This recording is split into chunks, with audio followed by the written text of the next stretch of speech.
পুরুষদের বলছি, কেন একটু বউকে বেশি ভালোবাসলে, একটু কেয়ার করলে আপনাদের কোথায় কম পড়ে যায়? ইগোতে কম পড়ে, না টাকা পয়সায় কম পড়ে ওগুলো করলে? না নিজেকে ছোট মনে হয় যে বউয়ের কাছে নিচু হব, বউয়ের কাছে মাথা নত করবো? ই বাবা, মাথাটা মনে হয় কাটা যাবে ধর থেকে। সেই কারণেই আমরা করি না। সবার কাছে নত স্বীকার করবো, কিন্তু বউয়ের কাছে নত স্বীকার করবো না। বউয়ের কাছে নত স্বীকার করলে আমাদের ধরের থেকে মাথাটা আলাদা হয়ে যাবে না? সেই কারণেই আমরা নত স্বীকার করতে পারি না। কিন্তু দিন শেষে সেই স্ত্রী কিন্তু আপনার এ থেকে জেড সব কাজই করবে। কেন করবে? কেন আপনি তাকে বিয়ে করে নিয়ে এসে উদ্ধার করেছেন, তাকে দুবেলা দুটো খাইতে দিচ্ছেন আর জামা কাপড় দিচ্ছেন, তাই আপনার মনে হয় আপনি সস্তায় সুন্দর একটা মানুষ পেয়েছেন যার উপরে সব কিছু করা যায়।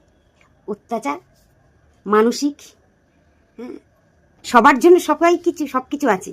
মা বাবার দেখার জন্য, মায়ের দেখার জন্য বাবা আছে, দিদির দেখার জন্য জামাইবু আছে, দাদার দেখার জন্য বৌদি আছে, কিন্তু আপনার দেখার জন্য কিন্তু কেউ রইবে না। ওই পরের বাড়ির মেয়েটারই সেবা আপনাকে গ্রহণ করতে হবে। তাই একটু হলেও ওদেরকে একটু কেয়ার করুন, ভালোবাসুন। ওরা ভালোবাসা ছাড়া আর কিছু চায় না।